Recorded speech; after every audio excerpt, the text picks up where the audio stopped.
Oke, mari kita melihat firman Tuhan pada hari ini tentang perumpamaan yang saya pernah sampaikan, tetapi kita akan melihat dari segi yang berbeda, saudara. Sebab saya tahu ini jemaat sangat haus akan pewahyuan, dan saya juga sendiri senang dengan pewahyuan. Kita melihat berapa minggu yang lalu pada saat kita mulai tentang perumpamaan, kita bicarakan tentang doa dan mencari dalam doa, ya. Anak yang hilang, domba yang hilang, kemudian pada saat minggu lalu kita bicarakan kualitas doa, juga soal mencari pertolongan, mencari keadilan dan sebagainya. Sudah kita melihat sebenarnya Tuhan sedang mengajarkan tentang pentingnya doa. Amin, saudara. Jemaat itu memang dari mulainya kita melihat Tuhan Yesus sendiri adalah seorang yang berdoa. Ya. Setiap kali dia ada kesempatan, dia pasti mengasingkan dirinya, pergi ke gunung tempat favoritnya, sendirian berdoa, saudara. Itulah kehidupan orang Kristen, dan kita melihat juga murid-muridnya juga berdoa, saudara. Setiap kali ada pertemuan, mereka pasti berkumpul dan berdoa. Saudara, itu adalah kebudayaan kita. Kenapa? Karena dengan berdoa kita sanggup mengatasi cobaan-cobaan. Kemarin saya juga bicarakan tentang cobaan yang ada di dalam diri saya beberapa hari yang lalu. Itu adalah hal yang benar, saudara. Saudara sendiri bisa melihat pendeta pun dicobain. Saudara, kita jangan katakan, wah pendeta kayaknya nggak dicoba-cobain. Saudara, keliru. Saya juga dicobain. Ada dua jalan saya bisa sembunyikan cobaan itu, jangan sampai istri tahu. Tetapi saya rasa itu bahaya sekali. Sebab itulah langkah pertama, saudara, di mana cobaan itu akan terus menarik hati saya dan pikiran saya. Sangat bahaya, saudara. Ya, karena kita mau masuk Amerika, ya cobaan dari Amerika, amin. Pelayanan internasional, cobaan internasional. Ya, udah lokal udah nggak laku, udah nggak mempan, ya lah. Internasional. Tuhan iblis juga tahu. Amin. Dia tahu kelemahan setiap hamba Tuhan. Dengar baik-baik. Setiap hamba Tuhan ada kelemahan.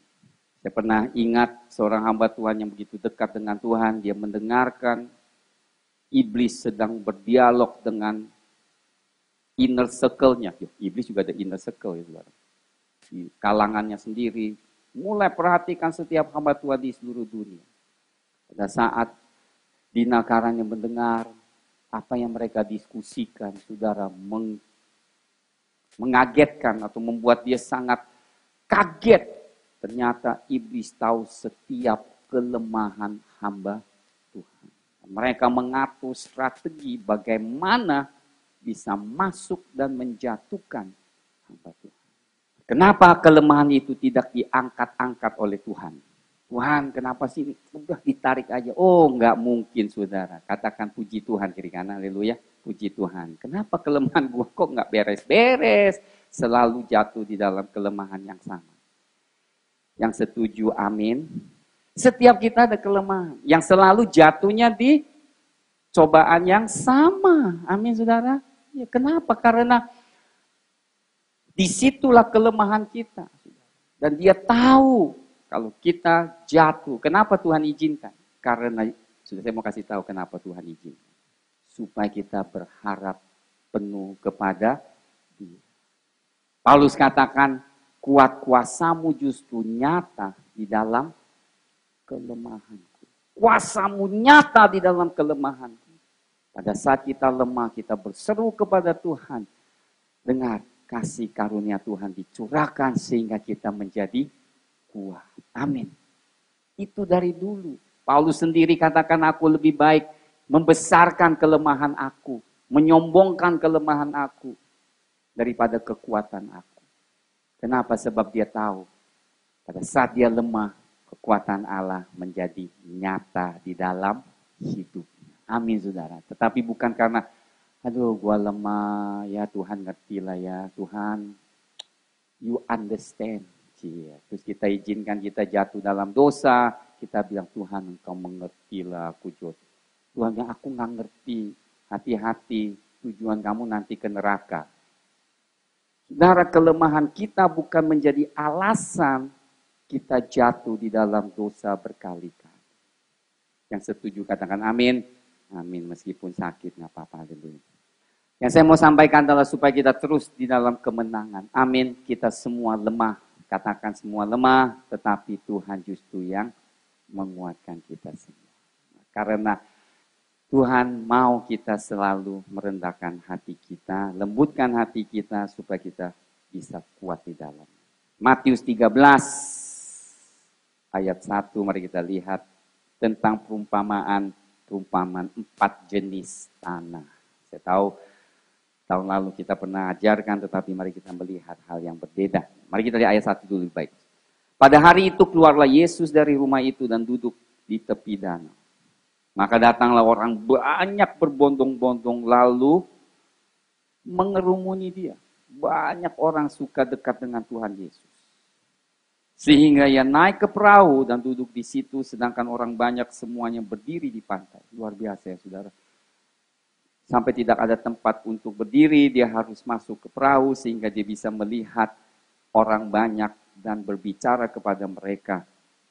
Dan kemudian yang mengucapkan banyak hal dalam perumpamaan kepada mereka. Tuhan ajarkan mereka dengan perumpamaan. Katanya adalah seorang penabur keluar untuk menabur. Pada waktu ia menabur, sebagian benih itu jatuh di pinggir jalan. Lalu datanglah burung dan memakannya sampai habis. Sebagian jatuh di tanah yang berbatu-batu yang tidak banyak tanahnya, lalu benih itu pun segera tumbuh karena tanahnya tipis.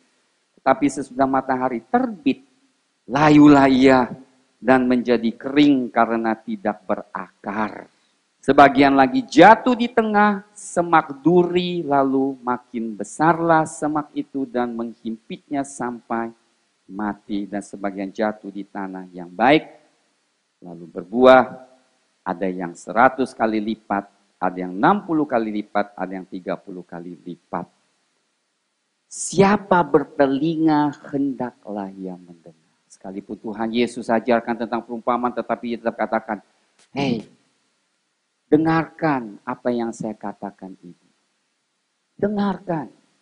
Maka datanglah murid-muridnya dan bertanya kepadanya, mengapa engkau berkata-kata kepada mereka dalam perumpamaan? Jawab Yesus, kepadamu diberi karunia untuk mengetahui rahasia kerajaan surga, tapi kepada mereka tidak. Ternyata murid-murid ini mengerti perumpamaan Tuhan Yesus, tetapi ada juga yang nggak mengerti. Ataupun mereka akan mengerti, mungkin Tuhan sebentar lagi akan menjelaskan mereka. Tetapi penjelasan itu tidak diberikan kepada umum mungkin. Kita melihat di situ. Ayat 12. Karena siapa yang mempunyai, kepadanya akan diberi. Perhatikan saudara. Mereka yang mendengar dan mengerti akan diberikan lagi. Sampai mana? Sehingga ia berkelimpahan. Artinya hal-hal yang kecil jika ditaati, maka akan ada hal-hal yang lebih besar dipercayakan oleh Tuhan. Kekayaan dan kelimpahan yang lebih lagi dalam rohani akan diberikan bagi mereka yang taat. Saudara, semuanya memakai prinsip yang sama, saudara. Baik itu di kerajaan Allah, gereja maupun di dunia. Betul kan? Saudara yang kerja di dunia, yang rajin, yang taat. Bos melihat pekerjaan saudara. Naik gaji nggak? Naik gaji, naik pangkat, naik posisi. Semuanya dipromosi. Dari mana mereka menilainya? Dari pekerjaan saudara yang setia setiap hari. Lakukan pekerjaan yang telah diberikan, maka saudara akan diberkati. Betul nggak? Kalau itu seandainya benar, bagaimana dengan gereja? Sama nggak? Saya akan juga melihat pekerjaan saudara, apakah setia, apakah benar-benar melayani, maka tentunya posisi saudara juga di gereja akan diperhatikan. Amin saudara, fair nggak? Ya fair lah. Tuhan pun demikian. Pada saat nanti kita datang, dia akan melihat lu di gereja berkorban nggak, memberi nggak, mendoakan nggak, mau beri pahala. Oh ya, ini dikasih pin, dikasih rantai, dikasih yang bagus, bagus oleh Tuhan. Semuanya ada dasarnya. Tuhan tidak kerjakan sesuatu tanpa dasar. Dari dulu saudara ingat saudara, kadang kita pikir semuanya mesti rata sama. Tidak, di dalam kerajaan Allah pun tidak sama posisinya di kerajaan surga. Ada yang dapat upah yang besar, ada yang tidak, bahkan ada yang menyesal karena tidak melakukan pekerjaan yang Tuhan telah berikan. Amin. Amin, saudara. Jadi kita melihat, mulainya dari mana, saudara? Dikatakan di sini. Ini penting sekali, saudara. Itulah sebabnya aku berkata-kata dalam perumpamaan kepada mereka, karena sekalipun mereka melihat, mereka tidak melihat, dan sekalipun mendengar, mereka tidak mendengar dan tidak mengerti. Maka pada mereka genaplah nubuat Yesaya yang berbunyi, kamu akan mendengar dan mendengar, namun tidak mengerti.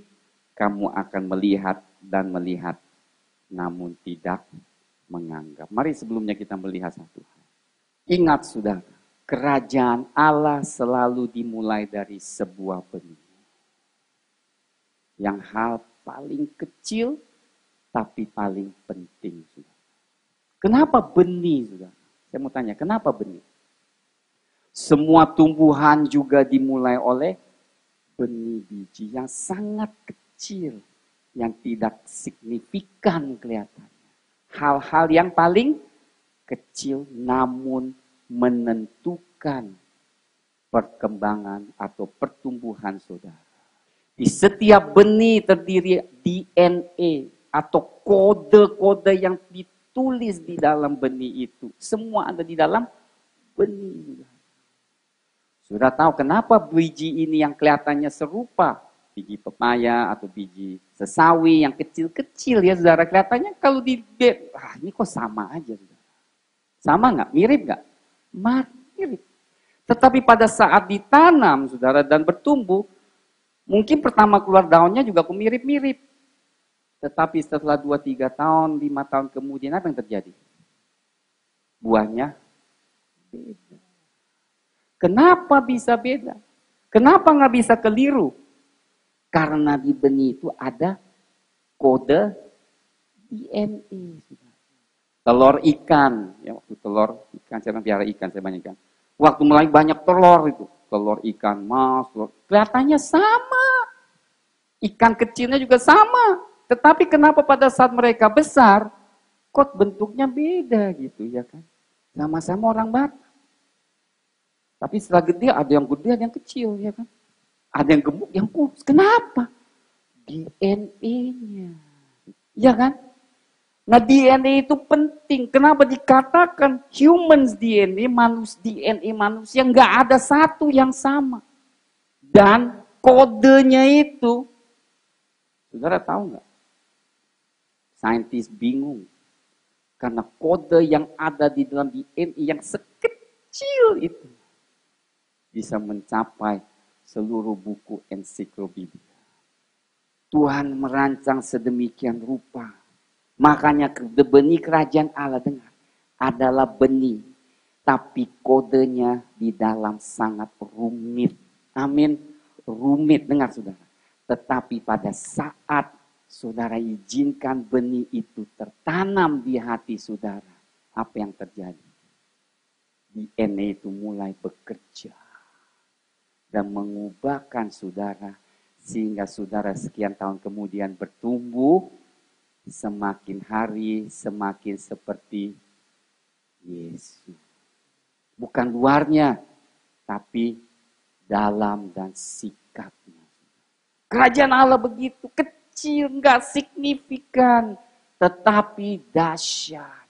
Dia mengubah DNA saudara. Amin. Yang dulunya DNA suka berdosa, suka ngambek, suka emosi, itu harus diubah dengan DNA rohani Roh Kudus. Amin. Nah disinilah saudara yang luar biasa. Mari kita melihat satu gambar, saudara, supaya saudara tahu. Ini adalah fetus. Apa fetus? Bayi, janin yang kecil, saudara. Apa bedanya? Mirip ya. Cuma satu ada ekor. Lihat nggak satu ada ekor? Ini adalah janin simpanzi. Ini adalah janin manusia. Lu kenapa bisa ada bedanya? Pada saat, saudara saya mau katakan, dokter pernah melihat telur yang baru yang baru jadi di rahim saudara. Nggak banyak bedanya sama binatang, saudara. Saudara dulu nggak beda. Waktu kecilnya nggak banyak beda. Nggak bisa dilihat dah monyet atau manusia. Nggak tahu. Tapi apa yang membuat mereka berbeda?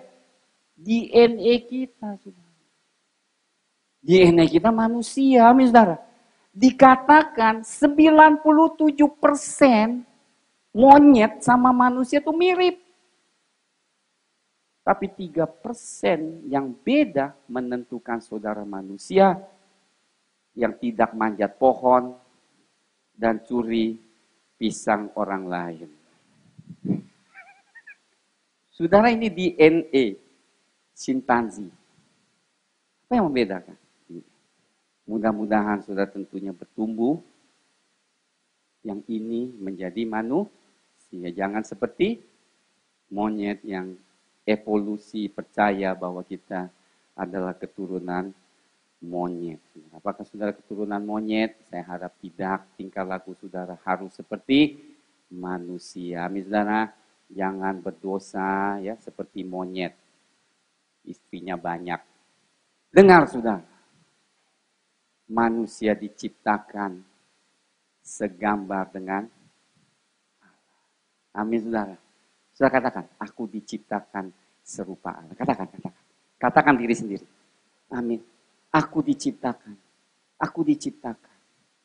serupa Allah. Amin saudara. Bukan monyet, katakan bukan monyet. Not a monkey, amin saudara. Saudara, kenapa ini penting saudara? Lihat nanti. Dan dikatakan Tuhan Yesus karena kita jatuh dalam dosa, kita seperti monyet. Kita lakukan apa yang kita lakukan, tetapi Tuhan menaruhkan DNA, katakan DNA rohani yang baru. Roh Kudus yang ada kembali dia memulihkan manusia sesuai dengan ciptaan Allah yang sebenarnya. Serupa dengan dia. Wah, luar biasa. Amin saudara. Saudara serupa dengan Allah. Dimulai dari mana? Dimulai dari benih yang ditanamkan di dalam diri saudara. Benih itu apa? Benih itu adalah firman Tuhan. Saudara, saya barusan baca lagi di Ulangan. Mari saudara kita lihat sedikit. Ayat 4:11. Lalu kamu mendekat dan berdiri di kaki gunung itu.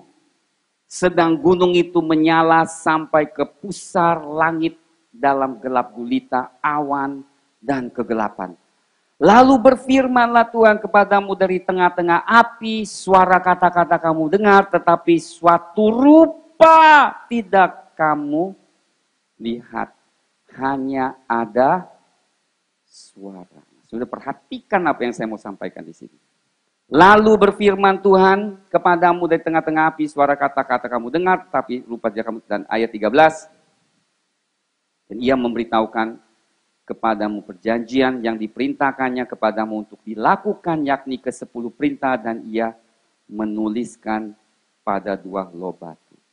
Sebab 15 dan 16, lihat ya. Hati-hatilah sekali, sebab kamu tidak melihat sesuatu rupa pada hari Tuhan berfirman kepadamu di Horeb dari tengah-tengah api, supaya jangan kamu berlaku busuk dengan membuat bagimu patung yang menyerupai bahala apapun yang berbentuk laki-laki atau perempuan.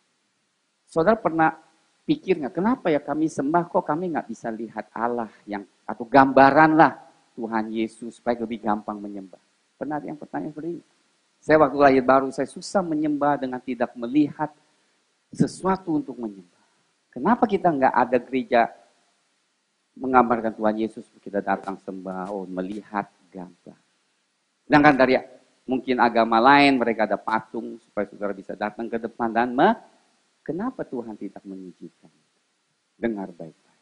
Musa katakan, pada awan kemuliaan itu tutup, ya, awan itu menutupi gunung itu dengan dahsyat api dan bakal sebagainya. Tuhan tetap tidak menunjukkan rupanya.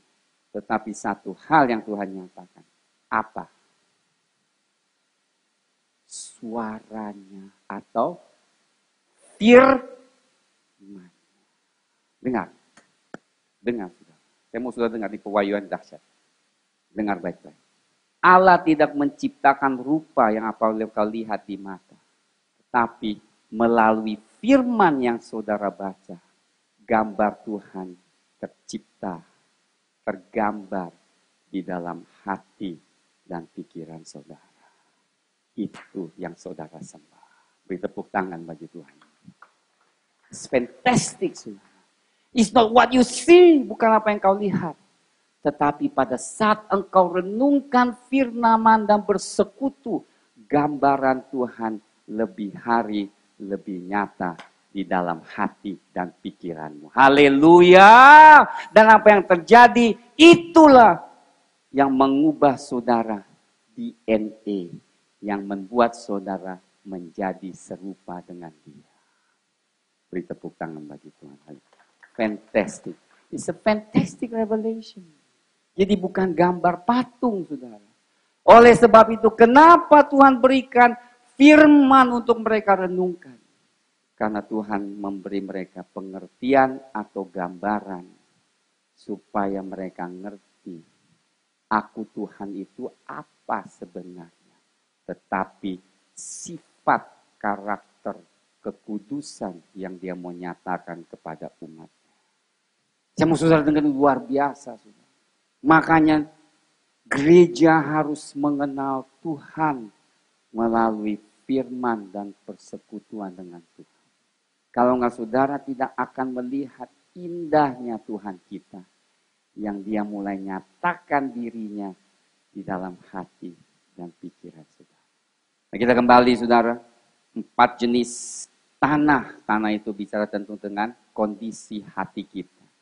Jelas Yesaya, apa yang Tuhan kutip dari Yesaya. Dengar, hati yang menebal berarti benih yang jatuh di pinggir jalan. Karena hati nurani adalah organ rohani yang paling peka. Kalau itu kita keraskan hati, firman Allah tidak akan bisa masuk. Seperti benih yang ditaburkan di pinggir jalan. Benih itu tidak akan ada dampak dalam hidup saudara kalau dia belum masuk ke dalam hati saudara. Setiap minggu saudara bisa dengar firman, setiap minggu saudara tutup hati saudara, firman betapa hebat, betapa dahsyat, tetap tidak akan menjadi berkat dalam hidupmu. Amin, saudara. Tapi pada saat saudara izinkan benih itu masuk ke hati, berarti saudara sudah mulai langkah pertama. Melembutkan hati saudara menerima firman.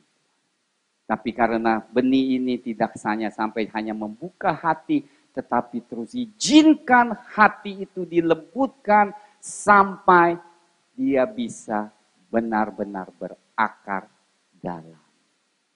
Kedua jenis kita melihat apa yang dikatakan, mari kita lihat pasal 13. Mari kita lihat dulu. Ayat 19, kepada setiap orang yang mendengar firman tentang kerajaan surga tetapi tidak mengertinya. Karena hati yang mengeras tidak akan mengerti. Datanglah si jahat dan merampas yang ditaburkan dalam hati orang itu. Itulah benih yang ditaburkan di pinggir jalan. Benih yang ditaburkan di tanah yang berbatu-batu ialah orang yang mendengar firman itu dan segera menerimanya dengan gembira.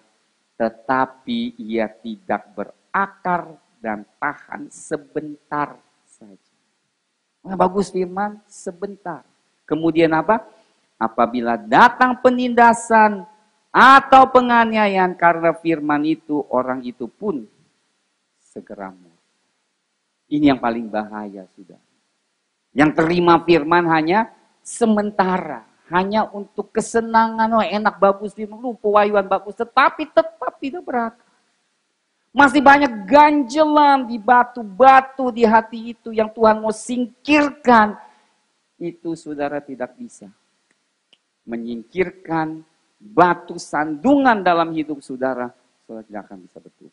Kedua hal yang Tuhan mau adalah, biarlah batu-batu itu disampingkan. Sebab kenapa? Tadi dikatakan, penganiayaan, penindasan datang. Karena apa? Dengarkan apa?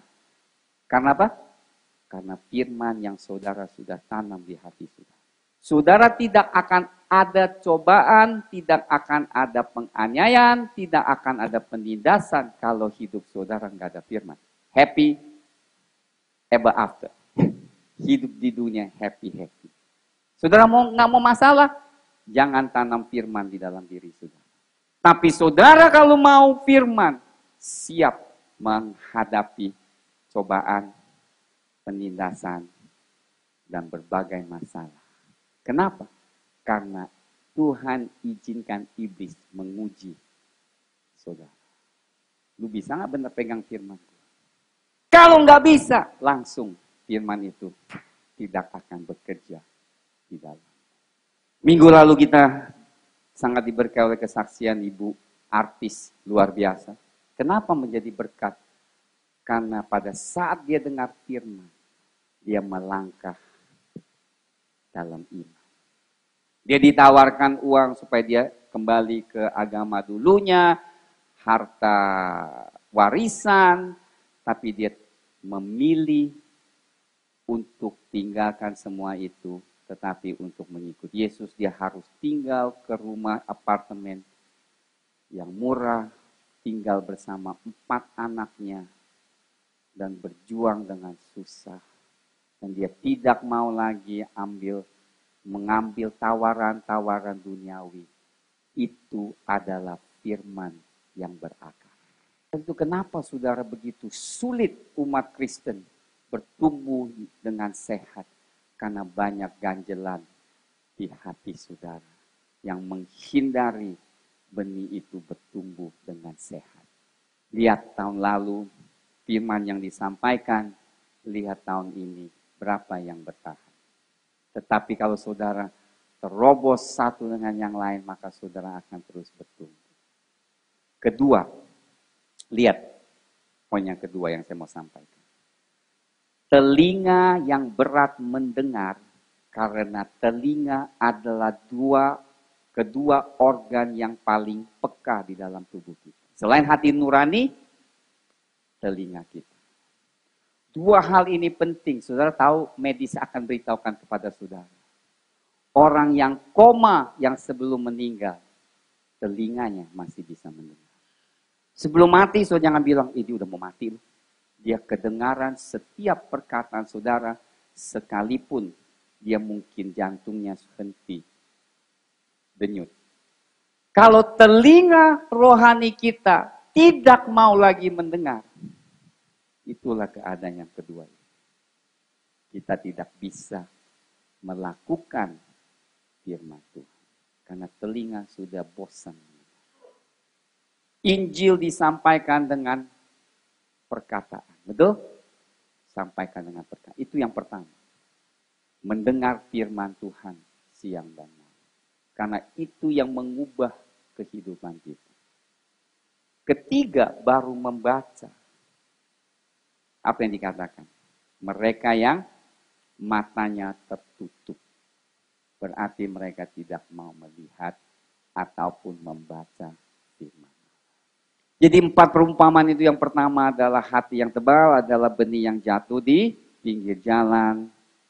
Telinga yang tidak mau dengar adalah batu-batu yang ada di dalam tanah. Dan ketiga adalah jenis di mana Tuhan katakan yang ditaburkan di tengah semak duri ialah orang yang mendengar, lihat kan, mendengar firman itu. Ya kan? Telinga kan, mendengar firman, lalu kekhawatiran dunia ini dan tipu daya kekayaan menghimpit firman itu sehingga tidak berbuah. Tuhan katakan sebelumnya, mari kita kembali. Lihat yang 15. Sebab hati bangsa ini telah menebal, itu adalah jenis yang pertama, di pinggir jalan. Telinga berat mendengar, adalah jenis kedua. Mata melekat tertutup, adalah jenis ketiga tanah. Lihat yang keempat, supaya jangan mereka melihat dengan matanya, dan mendengar dengan telinganya, dan mengerti dengan hatinya, lalu berbalik, sehingga aku menyembuhkan mereka. Lihat kan? Yang jenis 4 adalah orang yang mendengar, mereka yang melihat, dan mereka meresponi, mereka melakukan, mereka pasti datang kepada Tuhan Yesus. Di situ pemulihan terjadi. Kenapa tidak ada pemulihan? Saudara tanyakan diri saudara sendiri. Kenapa hidup saudara tidak ada pemulihan? Pertama, hati harus lembut. Kedua, telinga harus dengar. Ketiga, mata harus melihat yang benar, jangan lihat yang salah. Bahaya lihat yang salah, amin. Lihat yang benar. Keempat, balik kepada Tuhan, maka Tuhan akan memulihkan. Saudara, perumpamaan kerajaan Allah seperti ini dimulai oleh sesuatu yang sangat kecil. Apakah saudara tanggapi firman Tuhan yang Tuhan bicara kepada hati saudara? Saya melihat di dalam jemaat ini, orang yang menanggapi, saya melihat mereka terus bertumbuh di dalam Tuhan. Orang yang kadang-kadang tanggapi, kadang-kadang tidak tanggapi, adalah rohani mereka. Maju 2 langkah, mundur 2 langkah. Saya katakan itulah Kristen caca. Nggak maju-maju, caca. Kristen yang ketiga adalah mendengar tapi bengong setiap minggu. Nggak lama kering seperti ikan asin. Yang mana saudara? Saya berharap adalah yang keempat. Dengar, melembutkan, datang kepada Tuhan. Saudara yang akan bertumbuh 30 kali ganda, 60 kali ganda, bahkan 100 kali ganda. Amin, haleluya. Yang mana saudara? Saya nggak tahu saudara, lihat aja. Tanya kepada kawan saudara. Hal saling menilai. Bro, gue yang mana ya? Kalau sampai nggak ada yang jawab, tanya kepada saya kalau berani. Amin saudara. Yang mana saudara? Kita sudah mulai pelayani udah hampir 2 tahun saudara. Yang mana saudara? Apakah saudara caca maju depan 2 langkah? Aduh enak ya. Ntar mundur lagi model yang sama. Maju lagi 2, mundur lagi 2. Saya lihat capek. Maju mundur, maju mundur. Amin saudara. Saya nggak suka caca saudara. Saya sukanya maju terus. Amin. Menuju tanah kanan. Amin saudara. Jangan dangsa-dangsa maju mundur. Dangsa boleh maju terus dangsanya. Amin. Dangsanya begini. Jangan dangsa. Ada maju 1 langkah, mundur 3 langkah. Aduh. Itu bukan maju, malahan. Bagaimana maju? Menanggapi firman. Jangan keras hati. Sudah dengarlah saudara. Saya mohon kepada saudara. Singkirkan segala ganjelan di hati saudara. Amin. Saudara mau menang gak? Mau DNA Tuhan ditaburkan gak? Mengubahkan gak? Saudara pikir. Sebab berkat Tuhan besar menantikan saudara. Amin. Jangan maju mundur, maju mundur. Membuat hati gembala sangat susah.